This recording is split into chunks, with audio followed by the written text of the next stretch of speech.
Diaconisa. Bem, irmãos, estamos no momento de adoração ao Senhor. O culto, muitas vezes diz, quem é hoje a fazer o culto? É uma ideia errada. Podemos perguntar quem é hoje a fazer a pregação, porque o culto somos todos nós que o fazemos. Através das nossas dádivas, das ofertas e dos dízimos, através da nossa voz quando cantamos, através dos nossos améns, também assim damos. Todos nós estamos aqui hoje para fazer um culto ao Senhor. E eu gostaria de começar esta pregação com o título dela. E o título desta pregação é A Igreja está Viva. Amém? A Igreja está viva. E a Igreja está viva porquê? 4 proposições eu trouxe hoje para mostrar aos irmãos que a Igreja está viva. 4 proposições. A primeira é a Igreja está viva porque o fundamento da Igreja é um Deus vivo. Jesus é o fundamento da Igreja. Jesus é a pedra sobre a qual a Igreja foi estabelecida. E Jesus não é um Deus morto, mas é um Deus que ressuscitou e que venceu a morte. Amém? Isto quer dizer o quê? Quer dizer que quando um cristão partilha a sua fé com um não cristão, que pode ter outros deuses ou outros seres como divindades, todos os outros seres, todas as outras divindades estão mortas, mas o nosso Deus está vivo. E como o nosso Deus está vivo, a Igreja permanece viva até ao fim.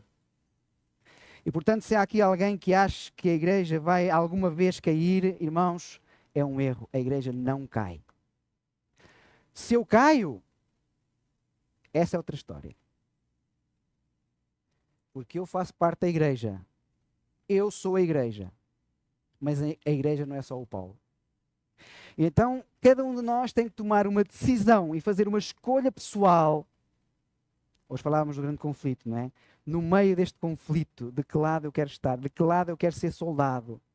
Do exército do Senhor ou do outro lado? E quando nós não tomamos uma decisão para sermos do exército do Senhor e achamos que estamos em cima do muro e estar em cima do muro é seguro, irmãos, desenganemo-nos, porque em cima do muro não é seguro. Porque quando eu não tomo uma decisão por Cristo e estou indeciso, já tomei uma decisão do outro lado. E por isso, irmãos, é muito importante que nós possamos compreender que a Igreja está viva porque Cristo é um Deus vivo. Vamos abrir a nossa Bíblia no livro de 1 de Pedro. 1 de Pedro, capítulo 2. E vamos ler a partir do verso 4. 1 de Pedro 2, vamos ler 1 de Pedro 2, 4. Diz assim: Chegando-vos para ele quem? Cristo, pedra viva, reprovada na verdade pelos homens, mas para com Deus, eleita e preciosa. 1 de Pedro, capítulo 2, verso 4. Por isso, queridos irmãos e amigos, Cristo é a pedra. O apóstolo Pedro diz isso mesmo. Em Mateus 16, 18, quando Jesus diz, tu és Pedro, e sobre esta pedra edificarei a minha igreja, há muitos crentes que acham que a pedra é Pedro. Porque Jesus diz, tu és Pedro, e sobre esta pedra. Mas não é sobre essa pedra, é sobre esta. O que quer dizer o quê? Quer dizer que a pedra que sustenta a igreja não é Pedro, mas a pedra que sustenta a igreja é Cristo. Por isso Jesus diz, não essa pedra, mas esta pedra.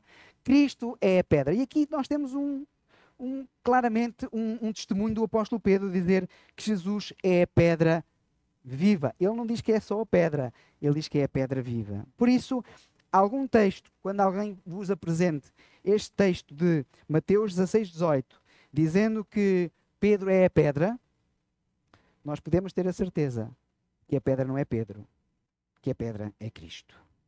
Aliás, vamos ler aqui em Atos capítulo 4. E vamos ler a partir do verso 10 ao verso 12. Atos, capítulo 4, verso 10 ao verso 12. E é o apóstolo Pedro que diz, Porque se vocês lerem no versículo 8, diz: Pedro, cheio do Espírito Santo, falou aos anciãos de Israel. E no versículo 10 diz: seja conhecido de vós todos, de todo o povo de Israel, que é em nome de Jesus Cristo o Nazareno, aquele a quem vós crucificaste e a quem Deus ressuscitou dentre os mortos, em nome desse é que este está diante de vós. Ele é a pedra que foi rejeitada pelos homens, os edificadores, a qual foi posta como cabeça de esquina. Em nenhum outro há salvação, porque debaixo dos céus nenhum outro nome há dado entre os homens pelo qual devamos ser salvos. O apóstolo Pedro aqui é claro. A pedra é Cristo. O apóstolo Paulo vai um pouquinho mais longe. E o apóstolo Paulo vai dizer em 1 Coríntios 3:11. Vamos ler. 1 Coríntios, capítulo 3, verso 11. Hoje estamos a ler vários versículos, irmãos. É importante termos as nossas Bíblias na mão. Ainda falávamos, na verdade, hoje na escola sabatina, que devemos tomar posição pela verdade. Só podemos tomar posição pela verdade se conhecermos a verdade. Por isso a Bíblia é importante. 1 Coríntios 3:11 diz: porque ninguém pode colocar outro fundamento. Ninguém pode colocar outro fundamento além daquele que já está posto, o qual é Jesus Cristo. O apóstolo Paulo é bem claro. Nenhum fundamento será colocado a não ser Jesus. No livro de Salmos, capítulo 18, verso 1 e 2, o salmista Davi diz: eu te amarei, ó Senhor, fortaleza minha. O Senhor é o meu rochedo, é a minha fortaleza. Nele confiarei. Ainda que os mares se abalem, ainda que os montes se transportem, o justo não será abalado. Amém? Porquê? Porque o nosso fundamento é um fundamento forte. Vocês sabem, a Torre de Pisa, ela está inclinada a 5,5 graus para um dos lados. E porquê? Porque o fundamento era fraco. E porque o fundamento era fraco, o peso daquela torre fez com que cedesse as areias e a torre começasse a cair ou a inclinar-se e está em risco de cair a qualquer momento, pode cair a qualquer momento. Simplesmente não porque foi mal feita, mas porque foi colocada num lugar com um fundamento fraco. Não era um fundamento sólido. E Jesus também diz em Mateus capítulo 7, versículo 24 e 25, aquele que escuta as minhas palavras e as pratica é semelhante ao homem que colocou a sua casa sobre a rocha. Vieram ventos, vieram tempestades, vieram adversidades, vieram problemas e a casa não caiu. Porquê? Estava alicerçada na rocha. Eu digo-vos, é a casa que é boa? Sim ou não? O que é bom? É o fundamento. E por isso, irmãos, a igreja está fundada no melhor fundamento possível. E por isso a igreja não cairá. Amém? Ellen White, no livro Mensagens Escolhidas, volume 2, página 380, diz o seguinte: a igreja talvez pareça como prestes a cair, mas não cairá. Ela permanece ao passo que os pecadores de Sião serão lançados fora na sacudidura. A palha separará o trigo precioso. Ninguém, não aqueles que venceram pelo sangue do Cordeiro e pela palavra do seu testemunho, será encontrada com os fiéis e leais, sem mácula, nem ruga, sem pecado, sem engano na sua boca. Quer dizer que a igreja parece estar prestes a cair, mas não cairá, irmãos, não cairá. Porque a igreja está fundada no Senhor. Não tem Deus uma igreja viva aqui nesta cidade, que é luz? Sim ou não? Amém. Não tem Deus uma igreja escolhida por o Senhor para ser a luz neste mundo? Por isso é que Ellen White, também no Testemunhos para Ministros, na página 45 e 49, diz assim: reparem, irmãos, não tem Deus uma igreja viva? A igreja débil e defeituosa, precisando ser repreendida, advertida e aconselhada, é o único objeto na terra ao qual Deus confere a sua suprema consideração. Amém? Deus ama a sua igreja. E quem é a sua igreja? Somos nós. Segundo ponto para que nós possamos dizer que a igreja está viva. Primeiro, o fundamento é Cristo, um Deus vivo. Segundo ponto, 1 Pedro, capítulo 2, verso 5. 1 Pedro, capítulo 2, verso 5. No verso 4, Jesus fala da pedra viva que é Cristo. E no verso 5 ele vai dizer assim: vós também sois o quê? Pedras vivas. Cristo é a pedra viva no qual a igreja está baseada, mas nós, igreja, também somos pedras vivas. Somos edificados, casa espiritual e sacerdócio santo, para oferecer sacrifícios agradáveis ao Senhor. Nós também. E é por isso que nós dizemos que a igreja está viva. É porque a igreja somos nós e nós somos pedras vivas. Nós não somos pedras mortas.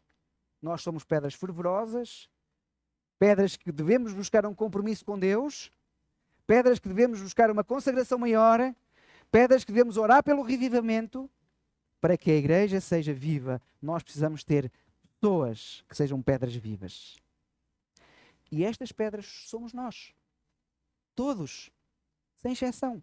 E ninguém pense que é porque os anciãos, o pastor, os diáconos, os líderes são chamados que eles são pedras e os outros não são. Todos nós somos. A diferença entre uns e outros é a função. Mas todos fomos chamados para ser pedras vivas na igreja. Todos fomos chamados e todos temos voz, todos somos valorizados dentro da igreja. Porque todos nós constituímos a igreja. E é por isso que nós só podemos ser vencedores quando todos nós estivermos unidos para fazer da igreja um organismo vivo.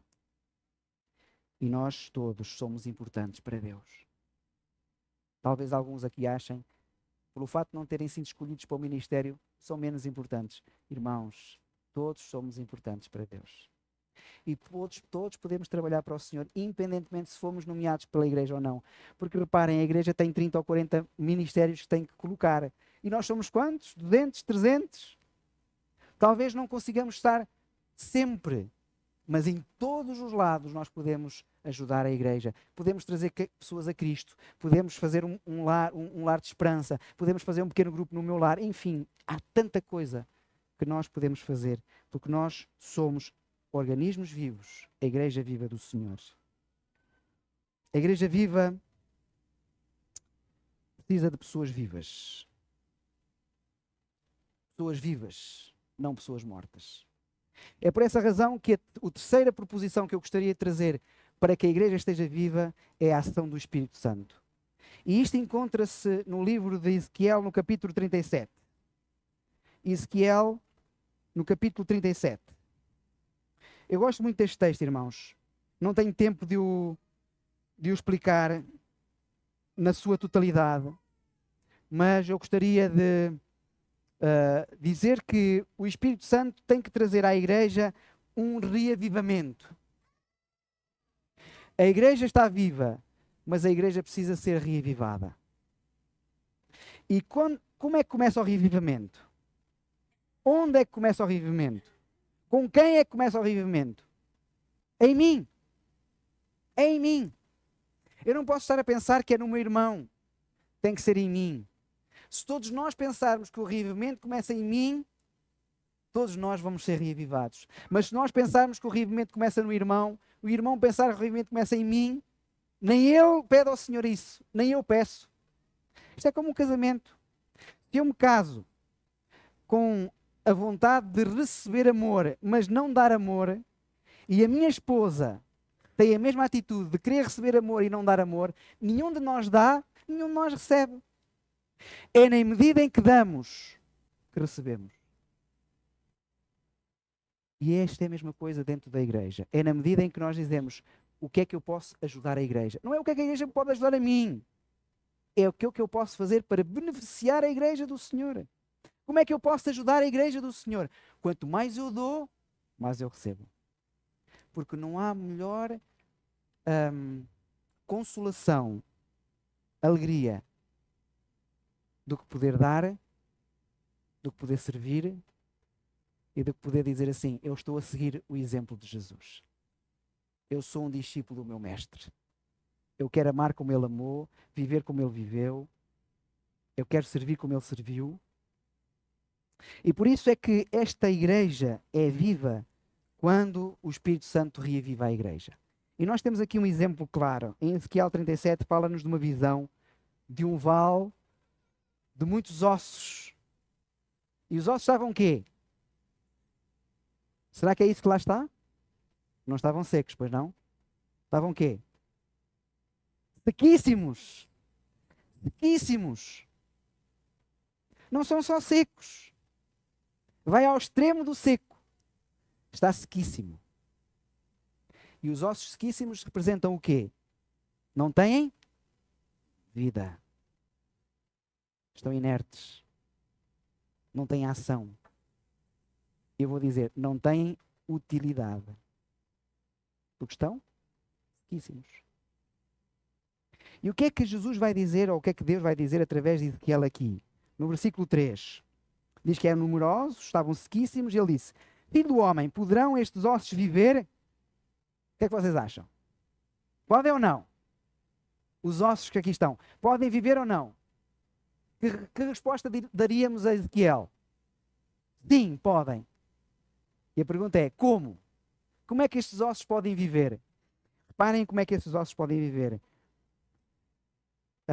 No versículo 4 diz assim: profetiza sobre esses ossos e diz: ossos secos, ouvi a palavra do Senhor, e vós ouvi, farei entrar em vós o Espírito, e o Espírito dá vida.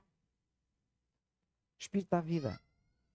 O que é que aconteceu ali? Nós sabemos, é algo extraordinário, não é? Começou-se a juntar o osso com o osso, depois veio os nervos, veio a carne, veio a pele, e estava um exército cheio de pessoas em pé, mas não tinham. O que é que diz lá no versículo? Versículo 8. Vieram os nervos sobre eles, cresceu a carne sobre eles, estenderam a pele sobre eles, mas não havia dele o quê? Espírito. Sabe o que é Deus e o Espírito? O Espírito tem duas palavras, uma no hebraico e uma no grego. No hebraico é ruá e no grego é pneuma. É como se fosse um barco pneumático. É o barco pneumático, como é que nós colocamos, como é que ele cresce? É a ar, é o sopro. E vida aqui, espírito é vida. Não havia vida, não havia fogo da vida. Tal como não havia no boneco Adão quando Deus o criou. Ele estava ali como barro, mas não havia vida. E Deus soprou a vida. Para a igreja ter vida, precisa do Espírito Santo.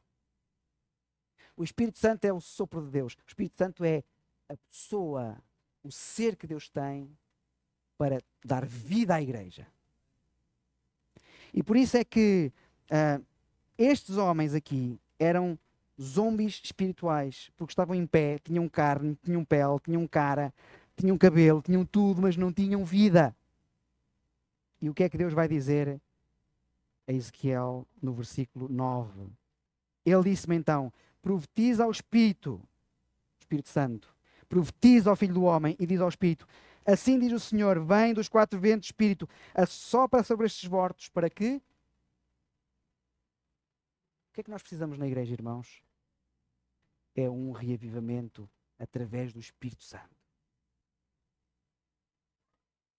Eu continuo a dizer, a igreja está viva. A igreja está viva porque tem um fundamento sólido que é Cristo. A igreja está viva porque tem organismos vivos, pedras vivas que somos nós. E a igreja está viva porque tem o Espírito Santo a trabalhar e a dar vida à igreja. Por fim, a igreja está viva porque tem uma missão. A igreja foi criada pelo Senhor, foi chamada pelo Senhor para ter uma missão. E qual é a missão da igreja? Espalhar o Evangelho, ser uma luz ao mundo. A igreja é viva quando aceita o convite de Jesus para cada irmão, cada irmã ser missionária. todo o discípulo de Cristo nasce no reino dos céus como missionário. A igreja é viva porque tu és um missionário. Junto da tua família, junto dos teus colegas de trabalho, junto dos teus colegas de escola, junto da comunidade onde estás inserido, junto até da igreja. Porque muitas vezes na igreja há pessoas desanimadas, a sua fé está fraca, e tu és chamado por Deus para ser missionário junto a estas pessoas também. A igreja está viva porque tu foste chamado para ser missionário. E por isso, a igreja tem esta missão. E para que nós possamos ser missionários, nós devemos entregar a nossa vida totalmente ao nosso Mestre. E ter um compromisso com Ele. Falámos isto na escola sabatina lá atrás. Várias características que um discípulo tem que ter hoje. Compromisso, fidelidade, reavivamento, consagração. Devemos buscar isto, irmãos. O Senhor quer que a igreja em que é luz seja uma igreja completamente viva. E acima de tudo, o Senhor quer que todos nós possamos ser missionários. Eu faço uma pergunta. Quais são as 4 razões que aqui apresentámos para a igreja estar viva? Primeiro, fundamento. Qual é o fundamento? Cristo. Segundo, pedras vivas. Quem são essas pedras? A igreja tem pedras vivas, somos nós. Terceiro, é necessário profetizar ao Espírito, é necessário pedir ao Espírito. Vem, reaviva a tua igreja em que é luz. Reaviva a tua igreja a começar em mim, a começar na minha família, a começar no meu lar, para se estender à igreja. E por fim, a igreja está viva porque nós somos missionários. Deus chamou-nos, somos missionários. A igreja tem uma missão. A igreja foi chamada com uma missão. Sabem que a igreja adventista? Eu não nasci na igreja adventista. Eu converti-me com 17 anos. Sou o único adventista da minha família. Sempre fui. Confesso que ser adolescente ou pré-jovem, ou jovem, como queiram chamar, com 16 anos, lutar contra a maré nem sempre é fácil, mas há uma intrepidez que Deus nos pede a ter. Há uma fidelidade que Deus nos pede a ter, independentemente da idade que tenhamos. Nem que seja com 16 anos. Mesmo que os outros não queiram, eu quero, porque eu estou com o Senhor. E eu vou-vos dizer, irmãos, a minha vida antes de Cristo e depois de Cristo é como da noite para o dia. Antes de Cristo a minha vida era completamente vazia e escura. Quando Cristo entrou, a escuridão saiu. Quando Cristo entrou, entrou paz. Entrou a alegria da salvação. Entrou a alegria de poder estar ao seu serviço. Nunca pensei estar aqui, irmãos, como pastor. Nunca. Mas o Senhor tem, como o pastor Daniel dizia, o Senhor tem meios, tem planos que nós não imaginamos. Um discípulo não diz, Senhor, eu quero ser discípulo, mas é onde eu quero. Não, eu quero ser discípulo, mas é onde tu queres. Vocês sabiam que o apóstolo Tomé pregou na Índia? Há uma vez que Tomé pensava que teria ido à Índia, ou que a sua pregação pudesse lá chegar. Não, mas quando nós dizemos discípulos, nós somos discípulos, nós dizemos ao Mestre, Senhor, onde tu queres que vá, eu vou. E a minha vida mudou da noite para o dia, irmãos. E é por isso que eu digo, nunca, mas nunca, eu podia voltar para trás. Porque a minha vida é Cristo. Amém? É como o apóstolo Pedro dizia, para onde é que eu iria? Só tu tens as palavras da vida eterna.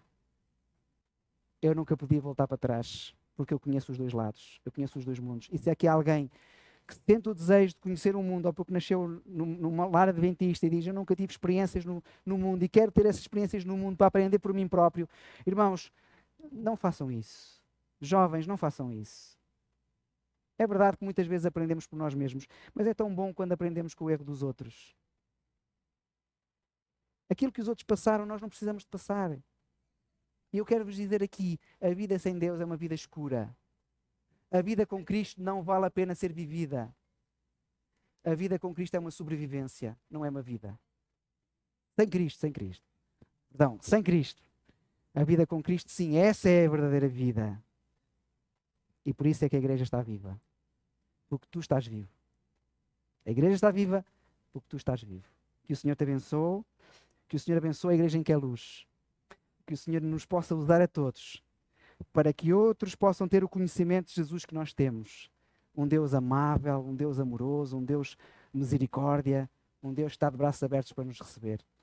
Porque eu acredito que o nosso desejo que aqui estamos é um dia estar juntos, todos juntos, no reino dos céus. Que esta igreja possa ser uma igreja viva. Antes de nós orarmos, eu queria ler um texto do Evangelismo, página 707. Ellen White diz o seguinte: a obra está prestes a concluir-se. Os membros da igreja militante que se tiverem demonstrado fiéis, tornar-se-ão a igreja triunfante. Amém? Que todos nós possamos ser parte dessa igreja. Querido Pai que estás nos céus, obrigado porque nos dizes, nos mostras que a igreja está viva. Por ti, pelo fundamento que é Cristo, pela ação do Espírito Santo em nós, mas também por nós que nos chamaste das trevas para a luz. E nós queremos ser pedras vivas, queremos ser missionários teus. Obrigado, Pai, porque tu mostras que esta igreja que hoje milita, um dia será triunfante. Ajuda-nos a estar entre estes que aguardam o regresso de Jesus. Estes que estarão um dia no reino dos céus e que um dia no reino dos céus irão abraçar todos aqueles que por nosso intermédio também encontraram o Senhor Jesus. Obrigado, Senhor, por o privilégio de nos ter chamado, o privilégio de nos fazer discípulos, que nós possamos fazê-lo comprometidos contigo, fiéis à tua palavra e, sobretudo, consagrados à tua causa. Continua conosco, dá-nos um sábado abençoado. Te suplicamos no nome de Jesus. Amém.